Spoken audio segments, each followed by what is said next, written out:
오늘 우리 전도서 10번째 시간 비움과 채움이라고 하는 제목으로 함께 은혜 나누도록 그렇게 하고자 합니다. 전도서 10번째 시간. 여러분, 전도서는요 인생의 행복이라고 할까요? 인생의 가치를 찾아가는 책이라고 이야기할 수 있습니다. 제가 말씀드렸지만 지혜서는 전도서와 그리고 잠언 두 가지인데요, 잠언은 인생을 긍정적으로 이야기한 책이고 전도서는 인생을 부정적으로 이야기한 책입니다. 그런데 문제는 뭐냐? 긍정적으로 이야기했더라도 부정적으로 이야기했더라도 추구하는 것이 무엇이다? 하나님이다 라고 하는 거예요. 여호와 하나님께 나아가는 삶이 긍정적인 삶이다 라고 전도서는 이야기하는 거고요, 여호와 하나님을 향해 나아가지 않는 삶은 다 부정적인 거다. 하나님을 찾아 나아가는 것만이 가치가 있는 삶이지 그 나머지는 전부 다 헛된 삶이다 라고 말하는 것이 전도서다 라고 하는 것이지요. 저는 행복이라고 하는 단어를 별로 좋아하지는 않습니다. 물론 축복이라는 단어도 많이 쓰지 않습니다. 왜냐하면 하나님은 우리를 축복하시는 분이 아니에요. 그렇죠? 축복이라는 말 자체가 빌축자의 복자입니다. 하나님은 복의 근원이시기 때문에 우리에게 복을 주시는 분이지 하나님은 우리를 축복하시는 분이 아닙니다. 예를 들어서 제가 전도사님을, 제가 민석 형제를 축복할 수 있습니다. 여러분들이 저를 축복해 줄 수 이거는 맞는 말이에요. 왜? 우리는 복의 근원이 아니기 때문에 그 복을 서로 빌어주는 거예요. 비나이다 이런 빌미 아니라 하나님 저에게 복을 주시옵소서 라고 하는 거지요. 하나님 저에게 하나님은 축복하시는 분이 아니에요. 하나님은 복을 주시는 분이시지요. 그래서 저는 행복이나 축복이라는 말을 그닥 좋아하지는 않습니다. 그런데 오늘 전도서 이 6장에서 향해 나아가는 것이 뭐다? 우리가 소위 말하는 행복이다 라고 하는 것이지요. 인생에 어떻게 행복이 있느냐? 행복 4.0이라고 하는 책이 있습니다. 이 책에 보면 행복을 4가지로 나누어서 봐요. 첫 번째 행복 1.0, 조금 낮은 버전의 행복이겠지요. 행복 1.0은 원하는 것을 얻는 데서 오는 것을 행복 1.0이다 라고 합니다. 가장 기초적인 행복감, 어떻게 보면 행복감이라기보다는 만족감이다 라고 이야기할 수 있죠. 두 번째 행복은 뭐다? 안과 밖에서 온다고 합니다. 안과 밖에서. 소위 여행 가면 느껴지는 것, 주변의 환경들, 그리고 내 안에 누려지는 것들, 이런 것들을 통해서 와 좋다라고 하는 환경으로 인해서 나에게 주어지는 것을 행복 2.0이라고 이야기합니다. 행복 3.0은 행복은 사이에서 온다. 우리들 사이, 사람들 사이, 누군가와의 관계성 속에서 얻어지는 것을 행복 3.0이라고 그렇게 이야기하고요, 행복 4.0은 만들 수 있는 것을 행복 4.0이라고 이야기합니다. 그러니까 여러분 이걸 보시면 1.0, 2.0, 3.0은 전부 다 오는 겁니다. 오는 거. 근데 4.0은 뭐예요? 내 안에서 자생되는 거예요. 만들어가는 거예요. 행복은 외부적인 요인으로 나에게 다가오는 것이 아니라 진정한 행복은 뭐다? 내 안에서 표출되어 올라오는, 내 안에서 만들어져서 생겨나는 것, 바로 이것이 진정한 행복이다 라고 이 세상은 그렇게 말합니다. 그러면 여러분 이것들을 그대로 우리 기독교의 용어로 해보면 진정한 복은 외부에서 오는 것이 아니라 내 안에 계신 성령을 온전히 체험할 때, 온전히 경험할 때, 내 안에 계시는 성령 하나님이 온전히 내게서 고백되어질 때 비로소 내가 느낄 수 있는 것이다 라고 그렇게 이야기할 수 있는 것이지요. 이 책에서 행복과 행운에 대해서 서로 다른 이야기를 합니다. 행복이란 아까 이야기한 것처럼 만들어가는 것이다 라고 이야기하는데, 행운은요, 이거는 정말 뭐라고 할까요? 우연히 얻어지는 것을 행운이라고 이야기합니다. 그런데 여러분 우리는 행운이라고 말하지 않죠. 이 세상에 우리에게는 우연이란 존재하지 않습니다. 이 모든 것이 전부 다 하나님의 섭리요 하나님의 역사이시기 때문에 우리는 우연을 이야기하지 않습니다. 우리 크리스찬들은 제가 지난 주일날 그 드라마 속에서 우연히 만난다라고 이야기하지만 우리는 그걸 뭐라고 그래요? 그걸 우리는 은혜라고 말합니다. 그때 그 자리에 그 사람과 함께 갔었던 딱 갔더니 그 사람이 거기 있어. 이런 은혜가 있나? 라고 우리는 그렇게 이야기하죠. 세상 사람들은 우연이라고 이야기하는 것을 우리는 은혜라고 말합니다. 세상 사람들은 이 온 우주 만물이 우연히 만들어졌다고 이야기를 해요. 뭐 진화가 어쩌고 저쩌고 뭐 이번에 그 뭐 유튜브 저도 잠깐 봤더니만은 어떤 국민권익위원장인가요? 그분이 창조론을 이야기하는 걸 가지고 뭐 미국에서 신학을 공부한 국회의원까지도 뭐 진화론을 이야기하지 않고 뭐 부정한다고 해서 뭐 안 된다고 뭐 목사님 아들이 뭐 그런 소리 하고 있는 거에 대해서 막 이야기하는 것을 제가 보았습니다만, 여러분, 우리는 이 온 우주 만물이 하나님의 섭리와 계획하심 가운데 말씀으로 창조되었다라고 고백하지요. 그것을 어떻게 우연히 만들어졌다라고 이야기할 수 있겠습니까? 그렇죠? 우리는 자신의 삶을 긍정하면서 주어진 일상에서 삶의 의미와 가치를 찾고자 노력할 때에 비로소 우리는 행운이 아니라 소위 행복감을 느끼게 되어지지요. 내가 땀 흘려 열심히 일한 그 결과가 우리에게 얻어졌을 때 우리는 거기에서 행복감, 감사함을 누리게 되어집니다. 거기에서 한 걸음 더 나아가 볼까요? 만약에 내가 땀 흘려 최선의 노력을 다했음에 내가 기대한 결과가 나오지 않았다 할지라도 우리는 감사할 수 있는 것은 바로 그것이 하나님의 역사이기 때문이다 라고 하는 거죠. 만약에 하나님이 개입하지 않으시면 내가 계획한 대로, 내가 진행한 대로, 내가 예상한 대로 결과가 얻어져야 되는 겁니다. 근데 내가 예상한 대로 결과가 얻어지지 않았다는 것은 하나님이 개입하셨다라고 하는 것으로 고백할 수 있는 거죠.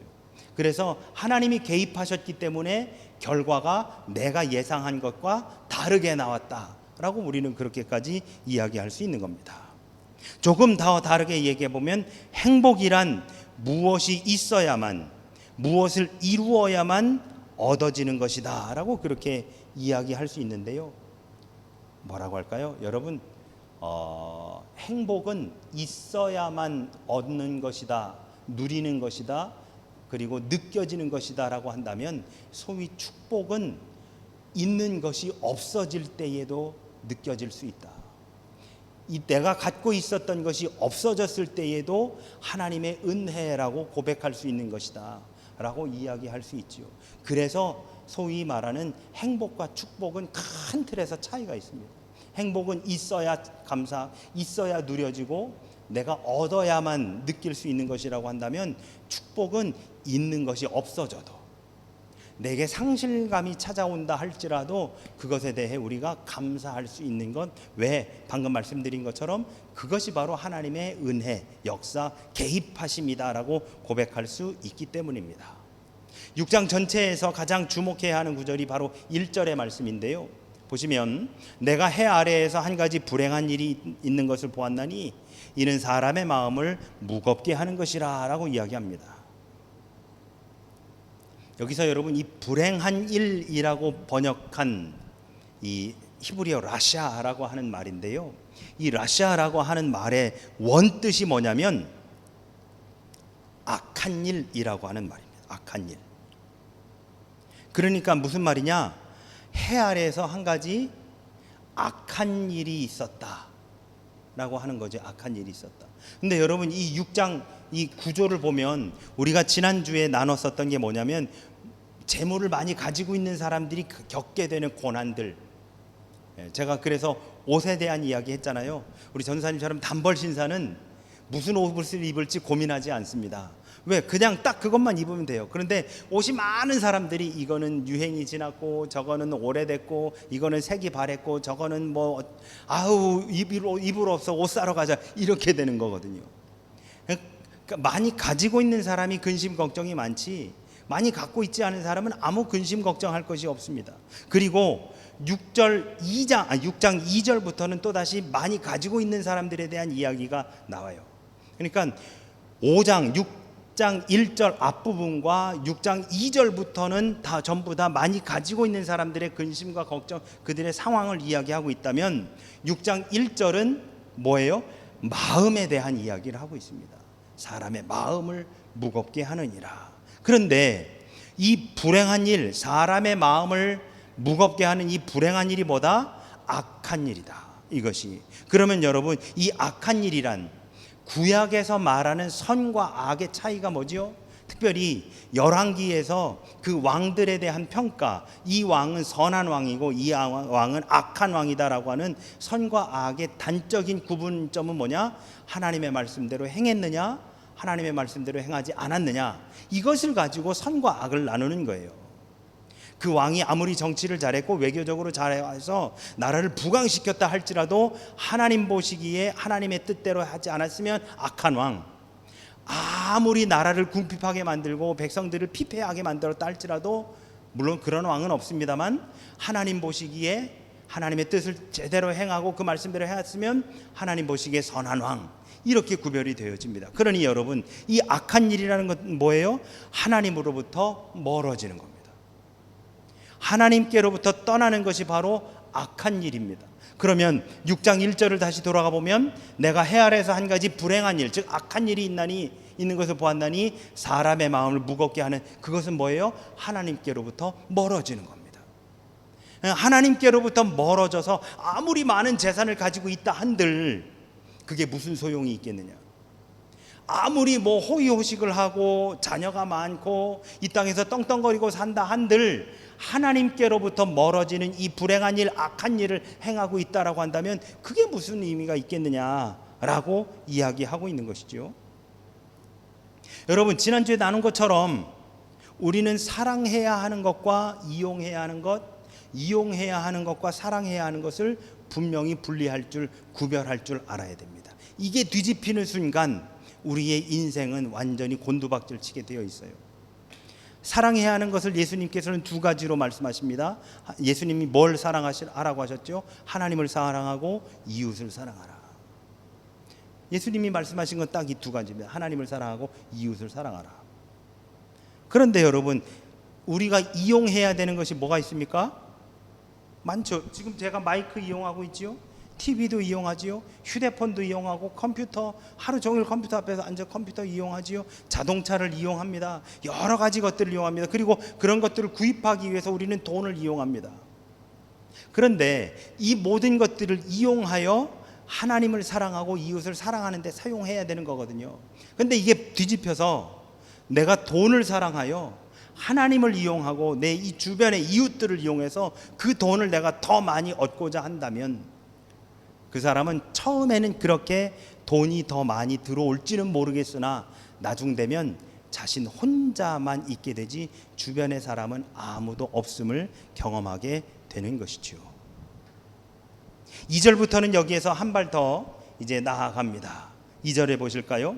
2절에 보시면, 어떤 사람은 그의 영혼이 바라는 모든 소원에 부족함이 없어 재물과 부요와 존귀를 하나님께 받았으나 하나님께서 그가 그것을 누리도록 허락하지 아니하셨으므로 다른 사람이 누리나니 이것도 헛되어 악한 병이로다 라고 말씀합니다. 어떤 사람의 일생이 소개되어집니다. 그 사람은요, 평생 재물과 부요와 존귀를 쫓아다니면서 이것들을 하나님께 많이 받았어요. 눈으로 보여지는 재물들이지요. 여러분, 이 재물과 부요와 존귀, 특별히 이 재물은, 부요는 손으로 셀 수 있는 것들입니다. 여러분, 여기에서 말하는 존귀함이라고 하는 것은 남들로부터 존경받는 것을 말하는 거지요. 어떻게 해서요? 돈이 많아서요.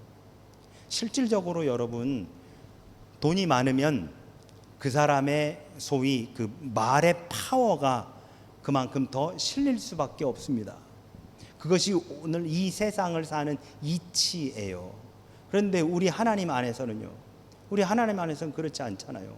오히려 하나님 안에서는 돈이 없음에도 불구하고 당신께 들림받아 쓰임받은 수많은 사람, 아니 돈 때문에 오히려 쓰임 받지 못한 사람들이 훨씬 성경에 많습니다. 그래서 부자가 천국에 들어가는 것보다 낙타가 바늘기로 들어가는 것이 훨씬 더 수월하다고 예수님은 그렇게 가르쳐 주고 계시지요. 오히려 돈 때문에 그렇게 하지 못하는 것을 우리는 보게 됩니다. 젊은 유대인 청년이 예수님을 찾아와 가지고 내가 모든 것을 다 행했는데 라고 이야기했더니 예수님이 하시는 말씀, 네가 가진 모든 것을 다 팔아서 가난한 사람에게 나눠주고 나에게 오라라고 했더니 근심이 가득해 가지고 떠나가는 모습도 우리는 성경에서 읽어볼 수 있습니다. 이 손으로 셀 수 있는 것들, 이런 것들 때문에 하나님 앞에 나아가지 못하는 우리들의 모습을 보게 되어집니다. 그런데 이 눈으로 보고 만지는 재물, 사람들이 인정해주는 명예들, 본문에 소개된 바로 이 사람은 그것을 모으기 위해 열심히 노력하고 절약하고 인내해서 그래서 상당한 재물과 부요와 존귀를 결국에는 얻게 되었습니다. 여기에서도 전도서 기자가 정확하게 이야기하죠. 하나님께 받았다. 누가 주관하시는 거예요? 하나님이 주관하시는 거예요. 하나님이 그것을 허락하셔야만 받을 수 있는 겁니다. 그런데 문제가 생겼습니다. 재물과 부요와 존귀를 쌓고 얻는 데까지는 제대로 했는데 그것을 누릴 기회가 그에게 주어지지 않았던 것입니다. 보시면 하나님께서 그가 그것을 누리도록 허락하지 아니하셨다라고 성경은 이야기합니다.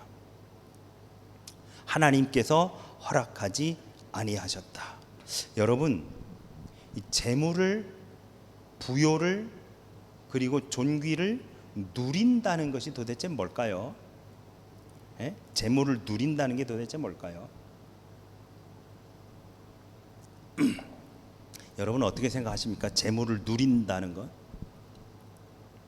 재물이 많으면 람보르기니 한 대 사가지고 이 슈퍼카 타고 다니는 게 재물을 누리는 걸까요? 재물이 많으면 뭐 좋은 막 물건들이면 좋은 집 사고 하는 게 그게 재물을 누리는 거? 그게 진짜 재물을 누리는 걸까요?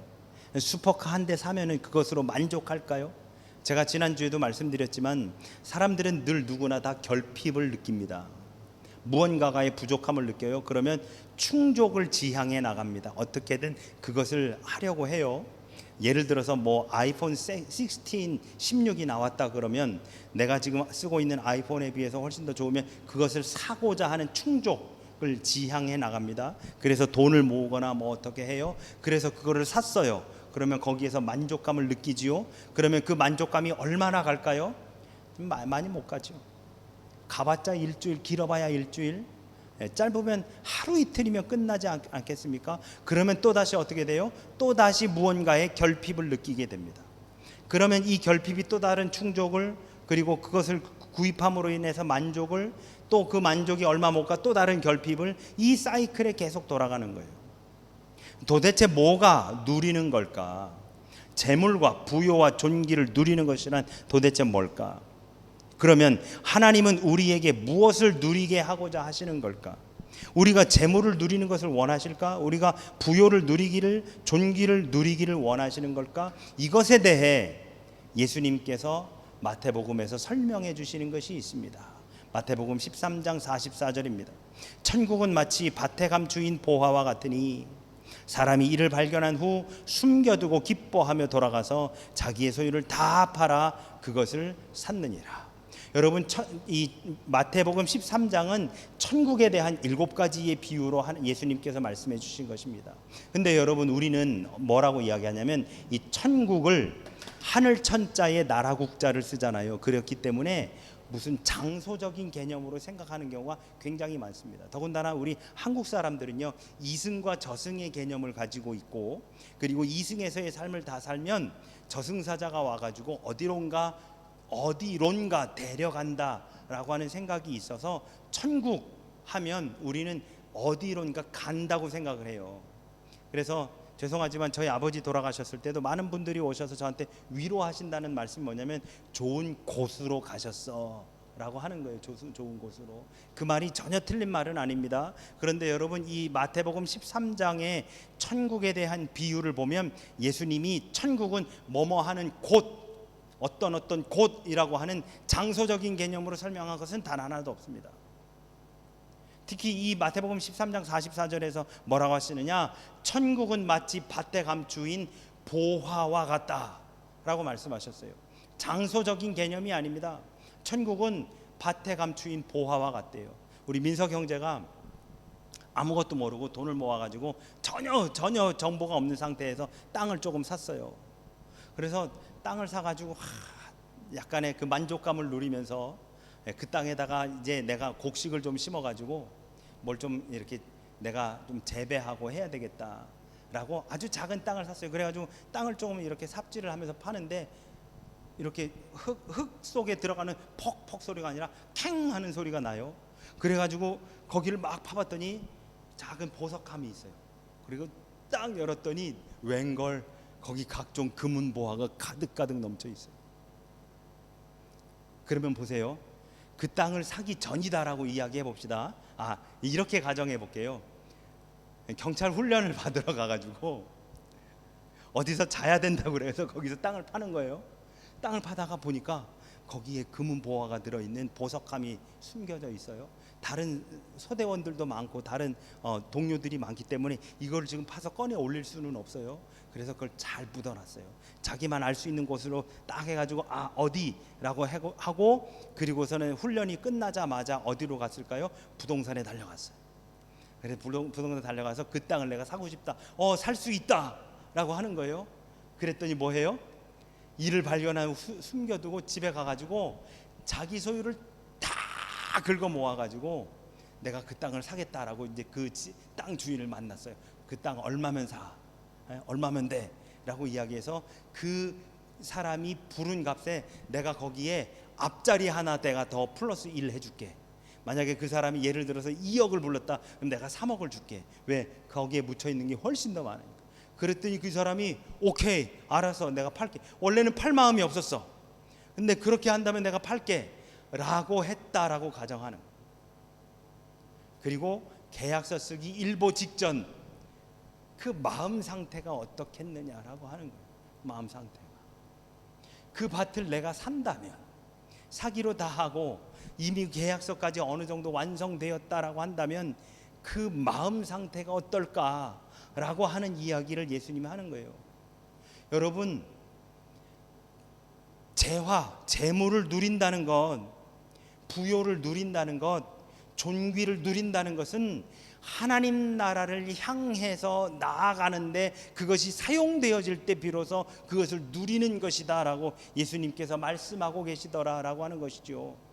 아까 우리가 봤었던 이 1절의 말씀을 다시 한번 본다면 1절의 말씀입니다. 내가 해 아래서 행한 한 가지 불행한 일이 있는 걸 봐. 사람의 마음을 무겁게 하는 것이라. 오히려 무거운 이 마음이 가벼운 마음, 기쁜 마음, 감사한 마음으로 돌아설 수 있도록 하기 위해 내가 재물을 사용하는 것, 무언가를 내가 소유함으로 인한 아까 이야기한 원하는 것을 얻거나 안과 밖에서 오는 것이나 사이에서, 사람들 사이에서 오는 것이 아니라 내가 내 안에서 자생하여 만들어 내 안에 계신 하나님, 그 성령 하나님을 내가 경험할 수 있도록 내가 내 재화를 사용하는 것, 바로 이것이 진정한 그 재물을 누리는 것이다 라고 예수님께서 분명히 가르쳐주고 계신다 라고 하는 것을 우리는 볼 수가 있습니다. 중요한 것은 그 보화를 발견하고 나서 크게 기뻐했다는 사실. 얼마나 기뻤으면 그 기쁨을 소유하기 위해 자기가 가지고 있는 모든 재물을 다 팔아서 그 땅을 사겠느냐 말이에요. 땅을 사는 게 중요한 겁니까? 땅 안에 묻혀 있는 걸 사는 게 중요한 겁니까? 땅 안에 묻혀 있는 게 더 중요한 거죠. 재산보다 더 소중한 것이 있더라. 내가 가지고 있는 재물보다 더 소중한 것이 있더라. 그래서 자기의 소유를 다 팔아서 그 밭을 사느니라 라고 하는, 여러분 그럼 한번 보세요. 이 사람이 밭에 감추인 보화를 발견한 그 순간부터 이 밭을 사기 전까지의 그 과정이라고 할까요? 나는 이거를 꼭 사야만 돼. 내가 다른 사람이 사기 전에 내가 이것을 꼭 사야만 돼 라고 하면서 이 펼쳐져 나가는 그 과정이 과연 어땠었을까? 기대 반 우려 반 속에서 혹시 다른 사람이 먼저 발견해서 그 밭을 사면 어떡하지? 라고 하는 생각에 빨리 이 계약을 마무리하기 위해 정말 최선의 노력을 다하는 바로 이 사람, 이것이야말로 재산에 매여 살지 않고 재산을 다스리며 사는 것, 이것이야말로 재산을 누리면서 사는 것, 소유함에서 행복을 찾는 것이 아니라, 소유함에서 인생의 행복을 찾는 것이 아니라 누림에서 행복을 얻는 인생이 되어야 된다라고 하는 것이지요. 슈퍼카를 샀기 때문에 그것으로 인한 만족감이 아니라 밭에 감추인 보화와 같은 그 천국을 내가 소유하고 그것을 내가 그 안에서 내가 만족감을 느끼기 위해서 내 모든 소유를 다 아낌없이 팔아나가는 것, 바로 이것이 진정한 누림이다 라고 하는 것이지요. 사도행전 2장에 초대교회 공동체의 이야기가 나옵니다. 베드로 앞에 사람들이 다 가지고 나와서 자신들의 물건들을 다 가지고 서로 다 나누어요. 그런데 부부가 있었죠. 아나니아와 삽비라라고 하는 부부가 있었습니다. 그런데 그 남편이 먼저 땅을 팔아서 이것을 다 바치기는 그렇고 딱 잘라가지고 나머지 이게 전부입니다 라고 바쳐요. 그랬더니 베드로가 이미 알고 있죠. 이가 다 바친 것이 아니라. 그래서 아나니아가 그 자리에서 바로 고꾸라져 죽습니다. 이것을 알게 된 삽비라가 자신도 똑같이 그렇게 해가지고 똑같이 죽어요. 여러분, 바치지 않아서 죽는 게 아닙니다. 바쳤음에도 불구하고 그것에 내가 얽매여 있는 거예요. 얼마를 떼어놨는지 모르겠지만 자신들의 소유는 떼어놓고 나머지만 바쳤더니 그 베드로가, 아니 하나님의 성령 하나님께서 그렇게 누리는 게 아니다. 하나님의 나라는 뭐예요?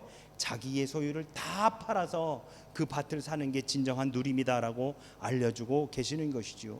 마태복음의 말씀에서 이 사람이 진정으로 얻고자 했었던 것은 바로 하나님의 나라가 그 안에, 내 안에 있음을 확인하고자 했었던 것이다 라고 하는 것을 우리는 알 수가 있는 겁니다. 이어지는 7절부터 9절은 인생의 근본을 되묻는 본문이 될 수 있습니다. 7절부터 한번 보실까요? 사람의 수고는 다 자기의 입을 위함이나 그 식욕은 채울 수 없느니라. 한번 보실까요, 여러분? 먹으면 배는 불러오지요. 그래서 이제 그만 먹을래라고 합니다. 그런데 여러분, 불러왔던 배는 금방 꺼져요. 한 6시간만 지나면 다시 배고파집니다. 그럼 또 뭐 해요? 또 식욕에 의해서 또 먹어요. 이 식욕은 채울 수 없다라고 하는 것은 배가 불러지지 않아 계속 먹는다는 이야기가 아니라 배는 불러져서 잠시 숟가락을 내려놓을 뿐 우리가 먹고자 하는 욕구는 계속된다라고 하는 거예요. 그 먹고자 하는 욕구는 없어지지 않는다라고 하는 거지요. 인간의 3대 욕구 본능이 있지요. 하나는 첫 번째 뭐예요? 식욕입니다. 두 번째는 수면욕이고요. 세 번째는 성욕이지요. 이 세 가지는 계속해서 존재하는 거예요. 그리고 9절을 한번 볼까요? 눈으로 보는 것이 마음으로 공상하는 것보다 나으나 이것도 헛되어 바람을 잡는 것이로다 라고 이야기합니다. 이거는 뭐에 관련된 거예요? 눈으로 보는 거에 관련된 거예요. 이거는 입으로 먹는 거에 관련된 거예요. 8절은요, 지혜자가 우매자보다 나은 것이 무엇이냐? 살아있는 자들 앞에서 행할 줄을 아는 가난한 자에게는 무슨 유익이 있는가? 이거는 입으로 먹는 것, 9절은 눈으로 보는 것 사이에 8절이 자리하고 있는 구조입니다. 그런데 이 9절은 세상 살아가는 방법을 아는 가난한 사람에 대해서 말하고 있는 것입니다. 가난한 자에게는 무슨 유익이 있는가? 본문 전체의 흐름을 보면 세 가지를 말합니다. 첫 번째, 먹는 것. 두 번째, 손으로 쥐는 것. 지혜자가 우매자보다 나은 것이 무엇이냐? 살아있는 자들 앞에서 행할 줄을 아는 가난한 자에게는 무슨 유익이 있겠는가? 여러분, 여기 살아있는 자들 앞에서 행할 줄이라고 하는 것을 결국 손으로 쥐는 것을 말합니다. 왜냐? 여기서 지혜자가 우매자보다 나은 것이 무엇이냐? 살아있는 자들 앞에서 행할 줄을 아는 가난한 자에게는 무슨 유익이 있는가? 이들은 뭐 하려고 해요? 손에 쥐려고 합니다. 움켜 쥐려고 하는 거예요. 이들은. 그래서 7절은 눈에 보는 것, 입으로 먹는 것, 8절은 손으로 쥐는 것, 그리고 마지막은 눈으로 보는 것, 이렇게 나눠볼 수 있습니다.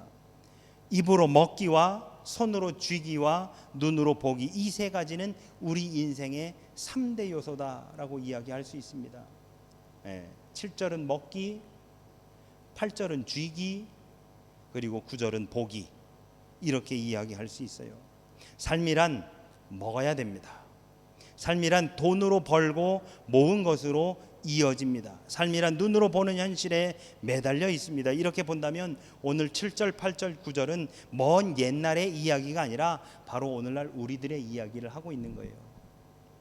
이것은 바로 우리에 관한 이야기입니다. 우리도 날마다 무엇인가를 먹어야 하며, 날마다 무엇인가를 잡으려 하며, 날마다 무엇인가를 보려고 합니다. 아무리 먹어도 만족함이 없고, 아무리 손에 쥐어도 만족감이 없으며, 그리고 눈에 아무리 채워 넣어도 우리 영혼은 거기에서 만족하지 못합니다. 만족하지 못하는 인생, 바로 전도서 6장이 하고자 하는 말씀이 바로 여기에 담겨져 있는 겁니다. 아까 1절에 그 악한 일, 그 불행한 일, 결국 하나님을 알지 못하면, 하나님께 다가가지 못하면 우리의 마음의 무거움이 계속해서 담겨져 있다. 그러므로 하나님께 나아가야 된다라고 하는 1절의 말씀을 하고, 그리고 나서 우리의 이 세상에서의 삶을 6장에서는 말하고 있다라고 그렇게 볼 수 있습니다. 그러면 여러분, 먹기, 쥐기, 보기, 먹기, 잡기, 보기, 이러한 것들도 조차도 우리의 삶에 만족감을 주지 못하니 우리는 그러면 우리의 마음을 무엇으로 채워야 할까? 또한 무엇으로 채운들 그것으로 만족할 수 있을까? 지금까지 채운 것들은 혹시 헛된 것들은 아닐까라고 하는 생각을 해봅니다. 우리의 마음은 무엇으로 채워야 될까요? 여러분, 바로 하나님의 은혜로 채워야 됩니다. 그래서 빌립보 기자는 이렇게 이야기합니다. 너희 안에 이 마음을 품으라, 곧 그리스도 예수의 마음이니. 우리 안에는 예수 그리스도의 마음으로 채워야 됩니다. 그런데 여러분, 이렇게 한번 보시죠. 하나의 그릇을 한번 생각해 보세요. 이 그릇 안에 담겨질 수 있는 양은 한정되어 있습니다. 그런데 이 그릇 안에 내 것으로 많이 채워져 있다면, 그래서 빈 공간이 적다면 예수 그리스도의 마음을 채울 수 있는 공간은 한없이 적을 뿐입니다. 그러면 예수 그리스도의 마음을 많이 채우려면 어떻게 해야 돼요? 내 것을 비워야 돼요. 내 것을 비워야 그리스도의 마음으로 더 많이 채울 수 있습니다. 내 것이 아예 없으면 전부 다 예수님의 마음으로 채우는 것이고, 내 것이 50%가 있다면 예수님의 마음을 50%밖에는 채울 수가 없는 노릇인 것이죠. 그래서 우리는 뭐 해야 되느냐? 내 것을 비워야 됩니다. 내 것을 비워야 됩니다. 우리는 지금까지 채웠던 것들을 비우고 예수님의 마음으로 채워 넣어야 합니다. 헛된 인생을 살아서는 안 됩니다. 내 것을 채운다는 것은 결국 헛된 인생을 산다는 거예요. 전도서에 의하면 내가 원하는 것, 내가 갖고 싶은 것, 내가 눈으로 보기에 좋은 것들, 아까 우리 행복 4.0 거기에서 봤었던 것처럼 내가 원하는 것, 그리고 내가 눈으로 밖으로 안으로 내가 만족하는 것, 그리고 사람들 사이에서 누려지는 것, 이것들로 채우면 결국 예수님의 마음으로 채울 수 있는 게 없어요. 내 안에서 만들어져 나아가는 것, 즉 성령 하나님, 내 안에서 살아 역사하시는 성령 하나님으로 채워져야 진정한 소위 행복을 누릴 수 있고, 그것이야말로 전도서 기자가 말하고자 하는 진정한 헛되지 않은 가치 있는 삶이 되어진다라고 하는 바로 그러한 말씀으로 우리는 6장을 정리해 볼 수 있는 것입니다. 사랑하는 여러분, 내 것을 비우고 주님의 것으로 채워야 됩니다. 내 뜻과 내 생각을 다 내려놓고 주님께서 채우시기를 온전히 우리가 내어드려야 합니다. 지난 금요일에 나누었었던 것처럼 그 이용규 선교사님의 그 책 안에 나오는 내용이 있어요. 자기 둘째를 낳기 직전에 큰아이와 함께 그 베이비 물품을, 아기 용품을 사러 샵에 갔더니 자기는 아기 용품을 담기 급급해서 큰아이가 어디 있는지 순간 몰랐었다가 아이의 이름을 부르면서 아이를 찾았더니 아이가 저쪽에서 아빠 그러면서 오더라는 거지요. 그런데 뒤에다가 뭐를 감춰놓고 그리고 왔대요. 그래 봤더니만 이 녀석 저거 사고 싶은 게로구나 라고 하는 마음이 들어서 너 그 뒤에 숨긴 게 뭐야? 라고 했더니 이 녀석이 선교사 아빠가 형편이 안 된다라고 하는 것을 뻔히 아는 이 녀석이 한다는 말이 그것을 앞으로 내놓으면서 아빠 이거 내가 사고 싶은 건데 그런데 아빠 마음대로 하세요 라고 내놓더라는 거예요. 만약에 거기에서 달라고 떼쓰고 울고불고 했었더라면 안 돼라고 혼내가지고 사주지 않았었을 텐데 오히려 아빠가 알아서 하세요 라고 내놓으니 안 사줄 수 없더라라고 하는 것이지요.